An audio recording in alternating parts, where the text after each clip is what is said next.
Hi friends, ఉప ముఖ్యమంత్రి బట్టి విక్రమార్క గారు ఒక అదిరిపోయేటటువంటి శుభవార్తనైతే చెప్పటం జరిగింది. డిసెంబర్ 28 తారీఖు రోజున 12,000 రూపాయలు వీరి ఖాతాలలో జమ చేస్తాము అని చెప్పేసి తెలపటం జరిగింది. సో మరి ఆ డబ్బులు ఎవరికి వస్తాయి ఏంటి అనేది ఈ వీడియో ద్వారా మనం పూర్తిగా తెలుసుకుందాం. సో మనకు కాంగ్రెస్ ప్రభుత్వం ఒక హామీనైతే ఇవ్వటం జరిగిందన్నమాట. అదేంటి అనంటే నిరుపేద కూలీలు ఎవరైతే ఉంటారో వాళ్ళకి సంవత్సరానికి 12,000 రూపాయలు వాళ్ళ ఖాతాలలో జమ చేస్తాము అని చెప్పేసి కాంగ్రెస్ ప్రభుత్వం ఒక హామీ ఇవ్వటం జరిగింది.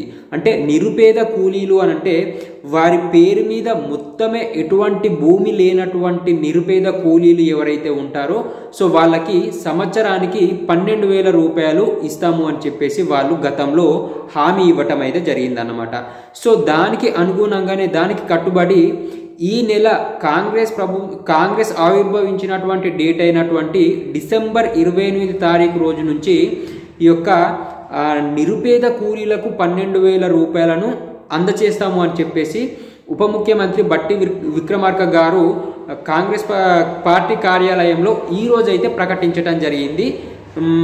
ఈ నెల 28 తారీఖు ఎటువంటి భూమి లేనటువంటి నిరుపేదలకు ఫస్ట్ విడతగా 6,000 రూపాయలు వాళ్ళ ఖాతాలో జమ చేయడం జరుగుతుంది. అంటే సంవత్సరానికి 2 సార్లు 6,000 ఒకసారి 6,000 ఒకసారి, ఈ విధంగా సంవత్సరానికి 2 సార్లు అయితే 12,000 రూపాయలను వారి ఖాతాలో జమ చేయడం జరుగుతుంది. అది ఈ డిసెంబర్ 28 తారీఖు నుంచి అయితే వాళ్ళ ఖాతాలో జమ చేస్తాము అని చెప్పేసి అయితే తెలపటం జరిగింది.